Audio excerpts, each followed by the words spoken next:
semua dan selamat sore. Perkenalkan, nama saya Unir Simanjuntak dari Prodi Pendidikan Agama Kristen.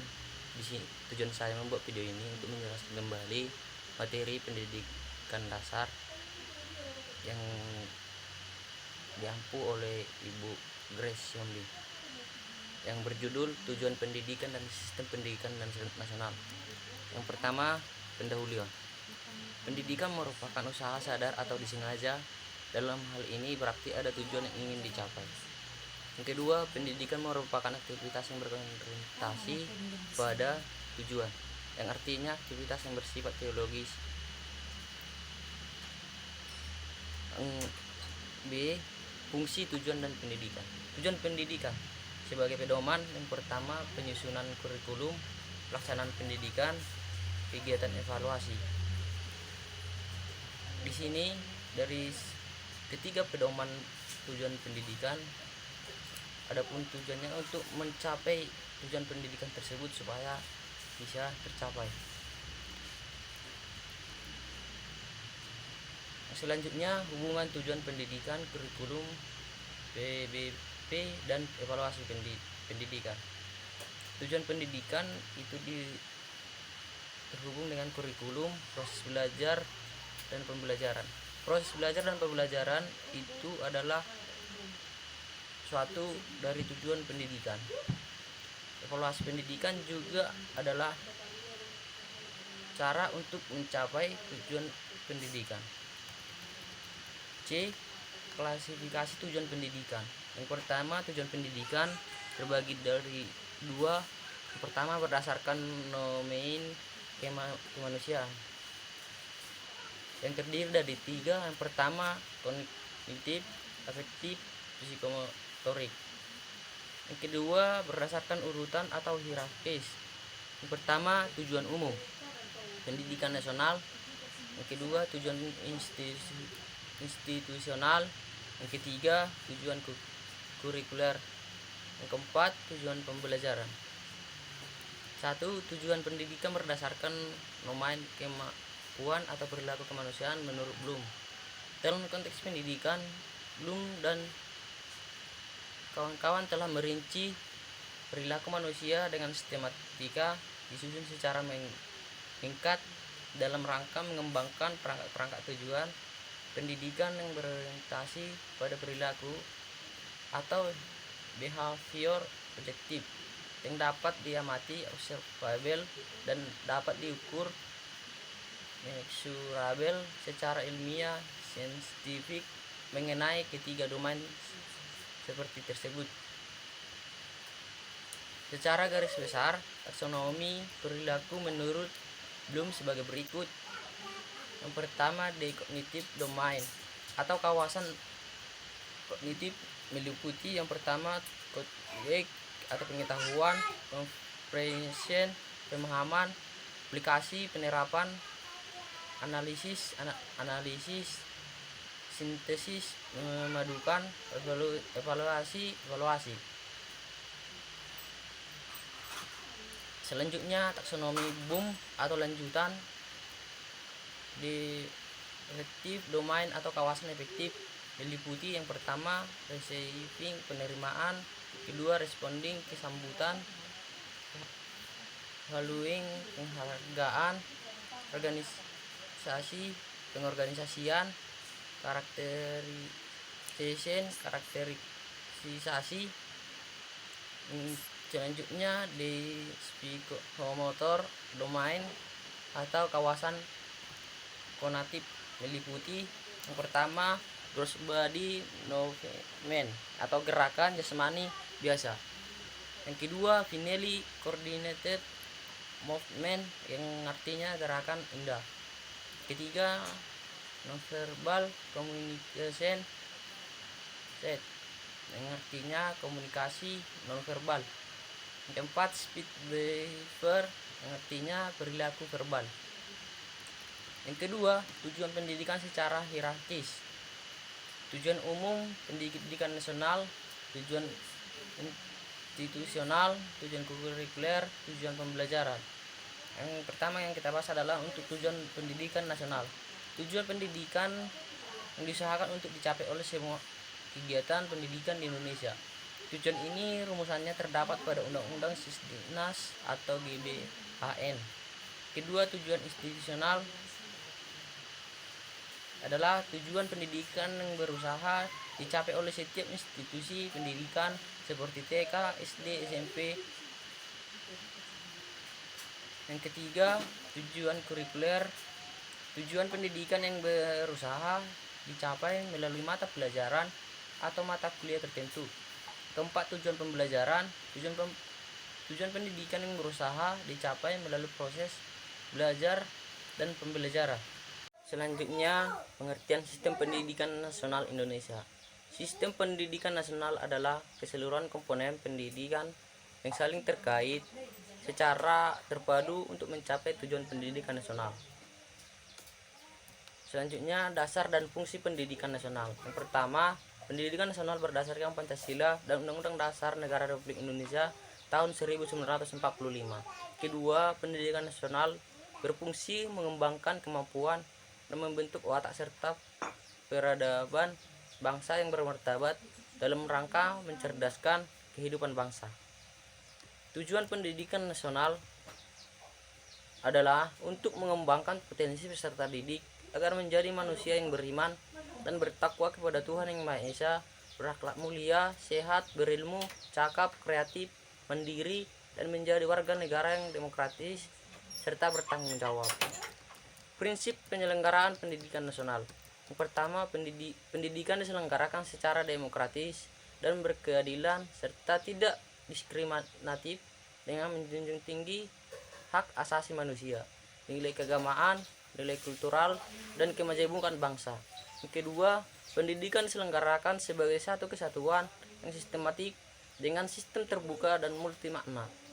Yang ketiga, pendidikan diselenggarakan sebagai suatu proses pembudayaan dan pemberdayaan serta didik yang berlangsung secara hayat. Yang keempat, pendidikan diselenggarakan dengan memberi keteladanan, membangun kemampuan, dan mengembangkan kreativitas peserta didik dalam proses pembelajaran. Yang kelima, pendidikan diselenggarakan dengan mengembangkan budaya membaca, menulis, dan berhitung bagi segenap warga masyarakat.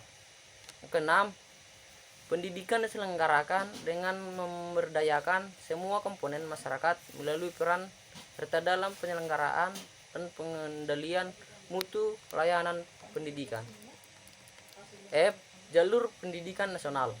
Yang pertama, jalur pendidikan adalah wahana yang dilalui peserta didik untuk mengembangkan potensi diri dalam suatu proses pendidikan yang sesuai dengan tujuan pendidikan.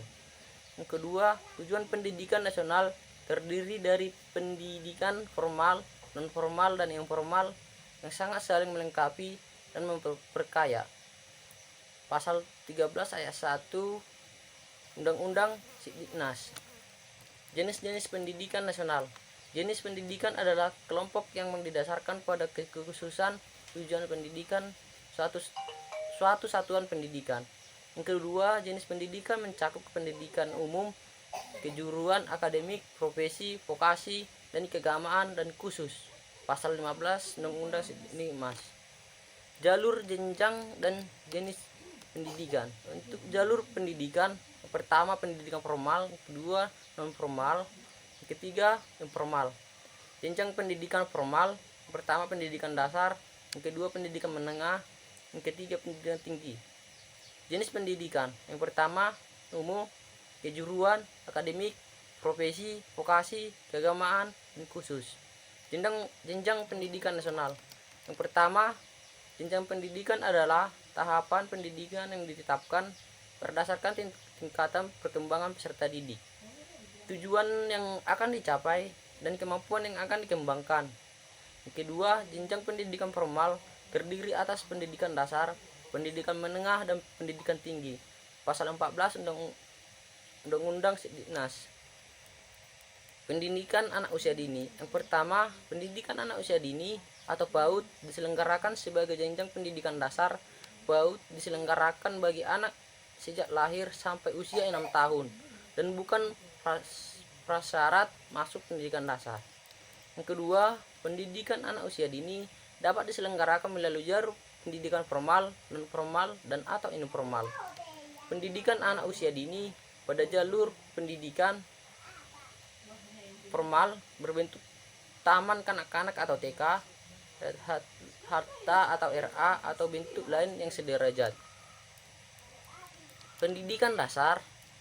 Yang pertama, pendidikan dasar merupakan jenjang pendidikan yang melandasi jenjang pendidikan menengah.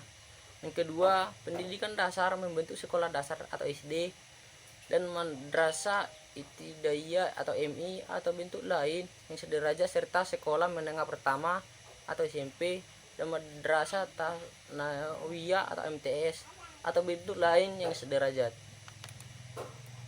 Pendidikan menengah. Yang pertama, pendidikan menengah merupakan lanjutan pendidikan dasar. Kedua, pendidikan menengah terdiri atas pendidikan menengah umum dan pendidikan menengah kejuruan. Yang ketiga, pendidikan menengah berbentuk sekolah menengah atas atau SMA, madrasah aliyah atau MA, sekolah menengah kejuruan atau SMK, dan madrasah aliyah kejuruan atau MAK, atau bentuk lain yang sederajat. Pendidikan tinggi. Yang pertama, pendidikan tinggi merupakan jenjang pendidikan setelah pendidikan menengah yang mencakup program pendidikan diploma, sarjana, magister, spesialis, dan doktor yang diselenggarakan oleh perguruan tinggi yang tertulis dalam pasal 19 ayat 1 Undang-Undang Sidikmas. Yang kedua, perguruan tinggi dapat membentuk akademik, politeknik, sekolah tinggi, institut, atau universitas yang tercakup dalam pasal 20 ayat 1 Undang-Undang Sidiknas. Perguruan tinggi berkewajiban menyelenggarakan pendidikan, penelitian, dan pengabdian kepada masyarakat yang tertulis dalam pasal 20 ayat 2 Undang-Undang Sidiknas. Ketiga, pendidikan tinggi dapat menyelenggarakan program akademik, profesi, dan atau vokasi pasal 20 ayat 3 Undang-Undang Sidiknas. Akademik atau politeknik, sekolah tinggi, institut, dan universitas. Pertama, akademik menyelenggarakan pendidikan vokasi dalam satu cabang atau sebagai cabang ilmu, teknologi, dan atau seni tertentu. Politeknik menyelenggarakan pendidikan vokasi dalam sejumlah bidang pengetahuan khusus. Ketiga, sekolah tinggi menyelenggarakan pendidikan akademik dan atau vokasi dalam lingkup satu disiplin ilmu tertentu, dan jika memenuhi syarat dapat menyelenggarakan pendidikan profesi. Keempat, institut menyelenggarakan pendidikan akademik dan atau pendidikan vokasi dalam sekelompok disiplin ilmu, teknologi, dan atau seni, dan jika memenuhi syarat dapat menyelenggarakan pendidikan profesi.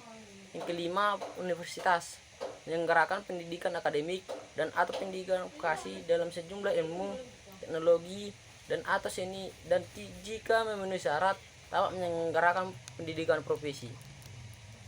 Jadi dari semua keterangan atau penjabaran yang saya buat dari video ini adalah bertujuan untuk mendapatkan sebuah tujuan pendidikan, karena pendidikan itu memiliki visi dan misi.